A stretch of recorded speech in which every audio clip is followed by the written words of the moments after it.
Good morning. Good morning to those in Zambia and in Barotseland.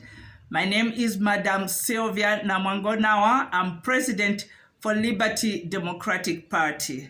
Today is a very, very significant day, and I'm glad that I'm sitting here to present to you two things. The first one that I'm going to talk about is the Lewanika Day. We celebrate the day that our forefather, King Lewanika, the Litunga of Barotseland, then he was of Barotse Kingdom, the day that he died. He died on the 4th of February, 1916. Today is not 4th February, but it is a belated day that we are celebrating his day, remembering him, commemorating him, and respecting him, and honoring for the great significance and achievements that he made while he was alive. We are honoring him today. And today also is a very significant day because today is the 18th of May. 60 years ago, the Barotseland Agreement was signed.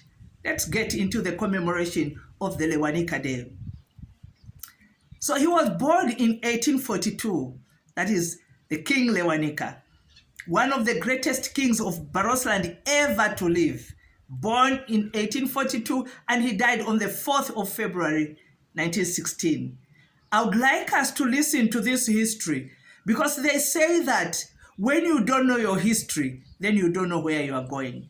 You need to know where you are coming from in order for you to be confident of where you are going. He lived a fulfilled life and left a very, very rich legacy for Barotseland and for its people.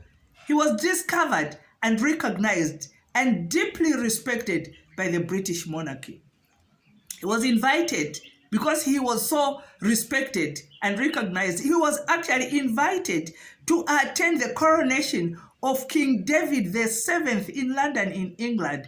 At that time, it was a great honor for any chief, for any king at that time.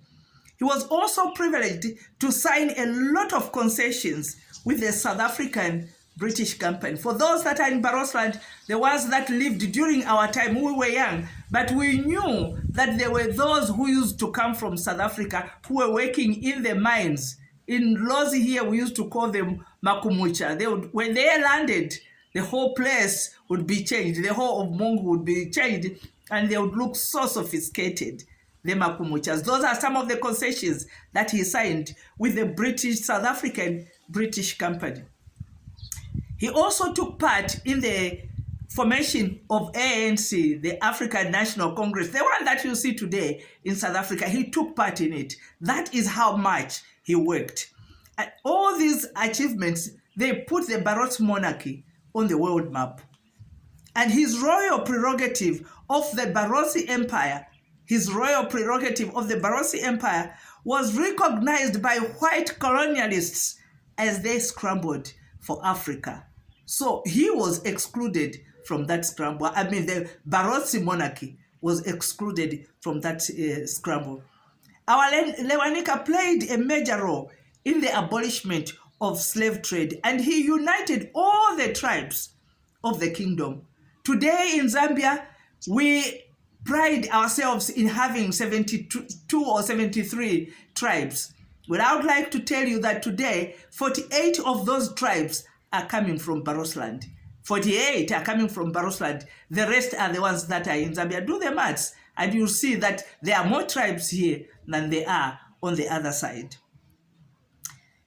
Lewanika also welcomed asylum seekers. Whether you were from North, East, West, South Africa, he welcomed everybody. And because of that, he united the tribes of his kingdom. He had the knowledge of his kingdom at his fingertips. He knew it like the palm of his hand. That is how well vested he was with his kingdom. Lewanika lived for Barotseland and his people. He was always leading and guiding them. His overall legacy was full of excellent prerequisites for the development of Barotseland and good governance. He prided in law, defense and security, education and religion, health, foreign missions domestically also, development of waterways networks, road networks, fisheries, agriculture, forestry. His policy over education was education for all. And he sent his first prince to school just to make sure that he was the example. He encouraged healthy living for all. Barotseland is here today because he was a great king. He built and molded Barotseland differently, better than he found it. He tactfully reserved all our natural resources from exploitation by foreigners, as well as our forests. His articulation for passionate government, together with his helpmates, the indunas, the prime ministers, and it was absolutely excellent. Imutakwandu Lewanika was a father, a grandfather, a great-grandfather, and father of many in Barotseland. He coined up what Barotseland is today. May his soul rest in eternal peace. For this and all the other achievements, too numerous to mention, we declare the date that he died, the 4th of February, that he died. That date, we declare it as a holiday, a day that we will observe, a day that we will remember our king, that will give honor to him, and we give him the deserved respect. All those that are in Barotseland, all those that are in Zambia, and even those that are in the diaspora, to remember this day. May our king rest in eternal peace. Thank you. Thank you so much. That was the first part. And I've said that I am talking about two parts today. So I have talked about the legacy of King Lewanika as we commemorate his day. And today, again, being the 18th of May, 2024, 60 years ago, 18th of May, 1964, the Barotseland Agreement was signed. The Barotseland Agreement was signed. And this is a tribute to the Barotseland king, the Litunga Simon Awina III, who was the commander-in-chief of the African army from Northern Rhodesia and from Barotseland. They went to fight in the First and the Second World War to support the British Army in the Second World War. Those were his achievements. He was knighted because of that. He was the commander-in-chief. He was a general. He was a great king. That is Simon Awina III, the Litunga and the king of Barotseland. Now, I'm talking about the Barotseland Agreement, that it was concluded. I would like to educate some people who don't know what this is all about. I'm giving information so that you are looking at things, hearing things, or even when you are commenting, comment from an informed point, comment from an informed position. It is important. Now I'm talking about our history. You need to hear this. The agreement was concluded and duly signed on the 18th of May, 1964, at the Common Relations Office in London between the British government, and the one who was representing the British government was Right Honorable Duncan Sandys. He was the Secretary of State for the Commonwealth Relations and the colonies. That's why he was present there. And for the government of Northern Rhodesia was Dr. Kenneth Kaunda, because he was the Prime Minister of Northern Rhodesia. Simon Awina Lewanika III, the king of and the Litunga of Barotseland. And I'm talking about Simon Awina. I started with King Lewanika. He is the son, actually, one of the sons of King Lewanika. Simon Awina III is one of the sons of the king of Barotseland, the King Lewanika. And he is the one who took over. So it is very significant that I started with the king, King Lewanika, who signed a lot of concessions with the British monarchies and with the other foreign nationals. And now I'm on to the king, the next one, who was his son, Simon Awina III, the Litunga, who was actually the commander-in-chief of the armed forces of Northern Rhodesia and Barotseland. together as they supported the British Army in the Second World War. So he was representing himself when this agreement was being signed. He was signing on behalf of Barotseland, he was signing on behalf of his indunas, he was signing on behalf of his council, he was signing on behalf of the people of Barotseland, Malozi. Now, regarding this was regard the position of Barotseland within independence Northern Rhodesia. This is a significant day. This is the day, that day, 18th May, 1964, when this agreement was signed. So we are commemorating, we are remembering this day, and we are educating those that are ignorant so they get to understand what is going on between Zambia and Barotseland. Now, Northern Rhodesia and the Barotseland Protectorate shall become, now these are the positions, this is what was agreed. This is what was agreed.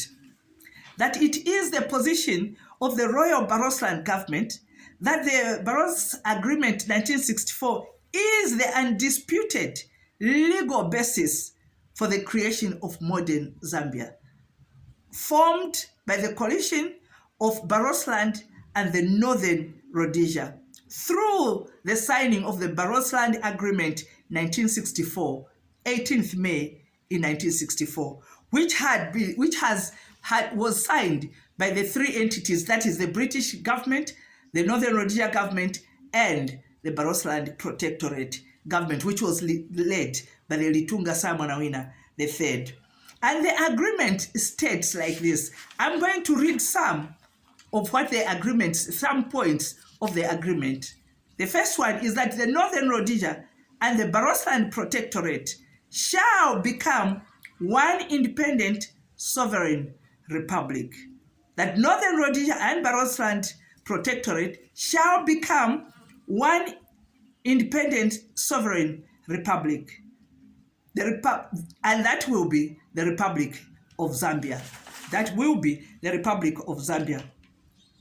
That it is the wish of Northern Rhodesia and that of Barotseland that the two shall proceed to independence as one country, and all its people shall be one nation. That the two shall proceed to independence in 1964, that was October 1964. That they shall proceed as one people, and the people, their people will be one people. It will be one nation.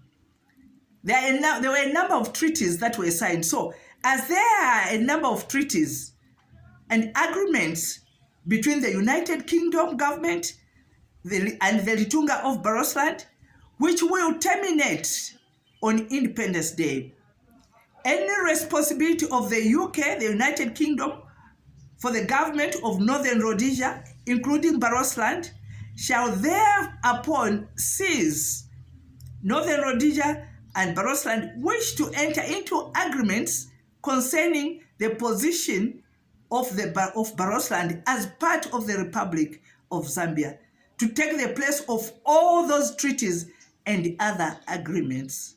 In other words, what this meant was that all the treaties, all the agreements, all the concessions that had been signed between the Barotseland and the United Kingdom or the British monarchy, they would cease, they would be replaced by the Barotseland Agreement 1964. And that's why you see the agreement is very, very cardinal, because all those treaties that were signed, the concessions, the agreements, were replaced by the agreement, by the Barotseland Agreement 1964, as the two entities were now going into independence and forming one republic, which they would call Zambia. Now, here are some of the specific provisions for Barotseland as part of the Republic of Zambia. Specific provisions that were in the agreement for Barotseland as part of the Republic of Zambia. One is that the Litunga is recognized as the principal local authority for the government and administration of Barotseland. The Litunga being the one in charge for the local authority, for the government and administration of Barotseland.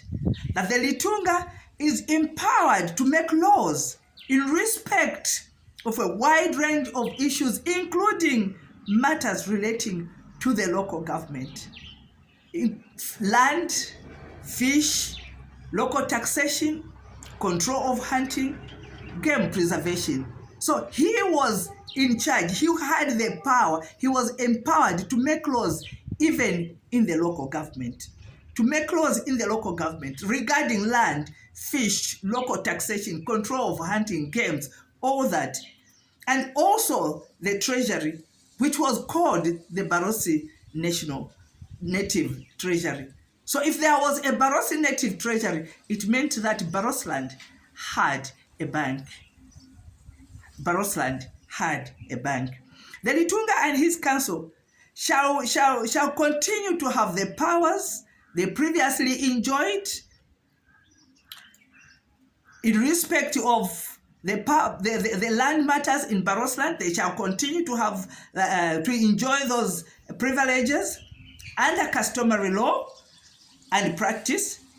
The then called Barotse Native courts shall have exclusive and original jurisdiction in respect of land matters in Barotseland, to the extent that they are covered by the Barotseland customary law, and no appeal shall lie to the High Court of Zambia from any decision on such a matter, except with the consent of the court, then known as the Sikaukuta.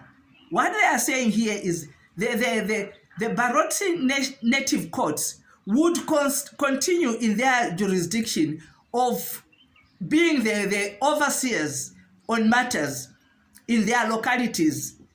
If anybody had a bone of contention that they were not happy with the outcome, with the judgment, they would then appeal to the higher court, which was Sikaukuta. And they, if they wanted to appeal again to the High Court of Zambia, they would appeal to the High Court only with the permission or with the clearance of Sikaukuta. That is how the process was. So Barotseland had courts which were effective and which were running. The government of Zambia is entrusted with the obligation to provide financial support for administration and economic development of Barotseland, and to ensure that Barotseland is fairly and equitably treated and equitably relating to the rest of Zambia. What simply means that is the government of the Republic of Zambia was obligated under the agreement, was obligated to provide financial support for administrative purposes and also for economic development in Barotseland. This is all part of the Barotseland Agreement 1964. But as you can see it, those monies, that support, that financial support, which should have been coming through, is not seen. It is not coming through. And that's why you see that even when it comes to development, it is non-existent in Barotseland. 60 years down the line, we are still talking the same story. The government of Zambia is also placed under obligation to take the necessary steps to ensure that the laws of Zambia are consistent with the Barotseland Agreement 1964. It was under obligation. The Republic of Zambia, the government of Zambia, was under or is under obligation to make sure that the laws of Zambia are consistent with the agreement. But as we know today, that agreement has been abrogated. It is non-existent. The agreement provides that the Constitution of Zambia shall include the provisions agreed upon at the recent Constitutional Conference in relation to the protection, one, of human rights, fundamental freedoms of the individuals, every individual, citizens of Barotseland, the judiciary, and the public service. Those provisions shall have full force and effect in Barotseland. Some of them are not being enforced. Now, the Barotseland Agreement was breached it was abrogated by the government of the Republic of Zambia following independence. The agreement was never, first of all, for starters, the agreement was never ratified or reaffirmed by the government of Zambia. Because when you have an agreement like that, an agreement is a treaty. And you can either ratify it when you are signing it, or you can ratify it a little later.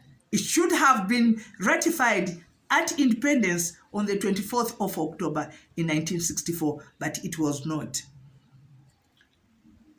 And yet, Dr. Kenneth Kaunda in London, he had promised the other parties that it would be done on that day. In 1965, by his Local Government Act, so he brought about a Local Government Act, that is Dr. Kaunda, and defined the Express Native Authority Ordinance, the powers that had been given to the Litunga. He abolished the entire Barotseland National Council. He abolished that but just left it as a ceremonial role. Now, had this been legally binding, it would have deprived the Litunga of his power over Barotseland, whether historically and even in the agreement itself. It would also have affected his authority for the government and administration of Barotseland, which had been left to him by the royal monarchy. He would have just remained a ceremonial figure. In 1969, through the Amendment Act number 5, the Kaunda government enacted that the Barotseland Agreement of 1964 shall cease to have effect, and all rights, whether vested or otherwise, and liabilities thereunder shall lapse, meaning that it is being declared null and void. In 1969, again, the government passed the Mines and Minerals Act, which purported to deprive the Litunga of the mineral rights previously reserved to him and his people. However, the Litunga's rights in this regard were the subject of the original agreement with the British South African Company of the 1800s and the 1890s. Zambia didn't stop there, or rather Dr. Kaunda didn't stop there. He was the president of the republic by then. In 1970, a year later, the government passed an amendment in the Constitution, passed an Amendment Act, which empowered the president to compulsorily acquire properties for the purpose of his administration. With these powers, the president of Zambia, Dr. Kenneth Kaunda, used the same power of the Amendment Act to take control of Barotseland's assets, including the entire contents of the Barotse native treasury. In the treasury, there was 78.5 million pounds. The Litunga, the Kuta, and the people of Barotseland could only stand and watch helplessly as the treasury was being looted. Kaunda had the power because he had enacted an Amendment Act to give him the power to acquire any property as long as it was within the borders of Zambia. And he pounced on the treasury of Barotseland, went away with 78.5 million pounds. As if that wasn't enough, the government of Zambia again unilaterally and unlawfully changed the name of Barotseland to Western Province. Dr. Kaunda did this in a speech which he entitled, "I Wish to Inform the Nation." No meaningful progress regarding the issue of the Barotse Agreement 1964 with successive governments has ever happened. To date, it still stands the same.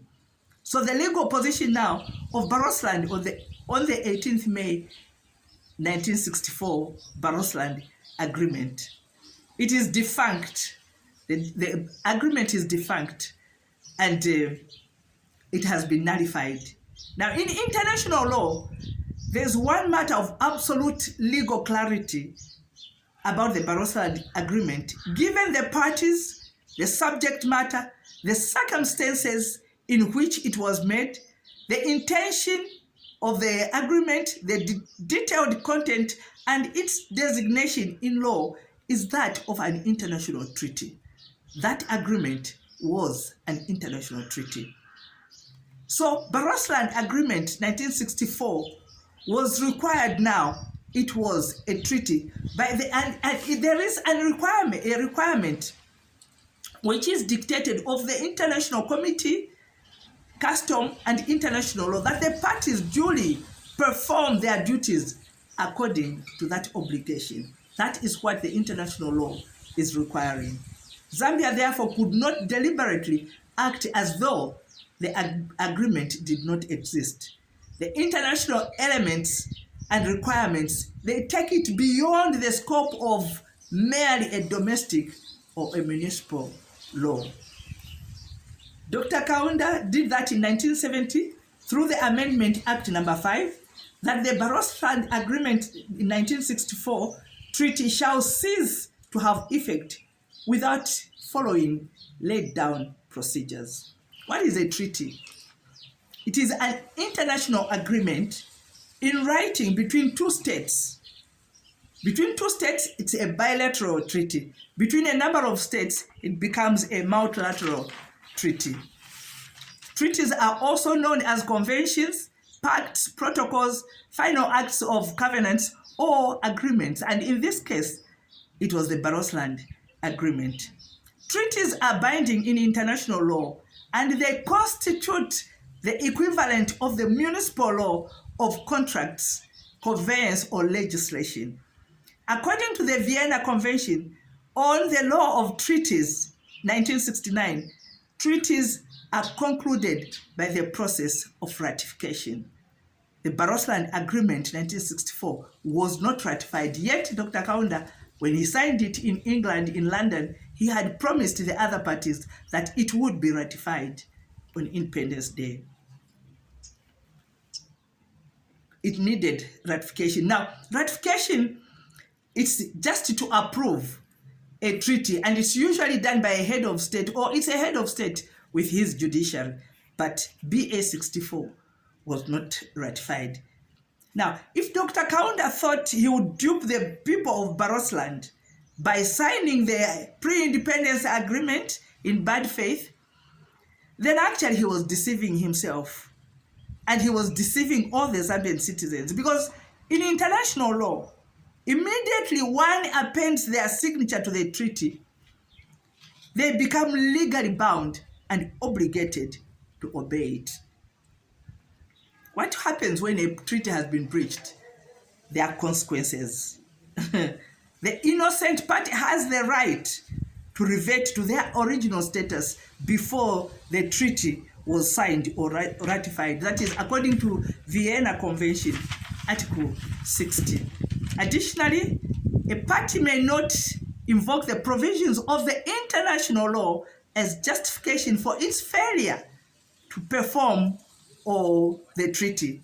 Again, Vienna Convention, Article 27. This means that the idea of Zambia changing the constitution or to annul Barotseland Agreement in 1964 does not hold water. Barotseland used the law under the Vienna Convention, Article 60 and 70, which gives the innocent party the right to revert to their original position before the treaty was signed. Barotseland therefore formally declared that they would revert to a pre-agreement status on March 27, 2012. There was a meeting held, two-day meeting on the 26th and 27th of March in 2012, where the entire Barotseland National Council, the Namuso Kuta, the Ngambela, and the king, the Lutunga Lobos II, was present, and they appended their signatures in agreement.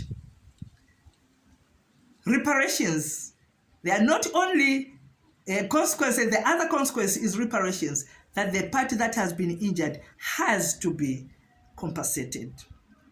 Now, the unitary clause, you must note that the unitary state clause was introduced long after the abrogated Barotseland Agreement 1964.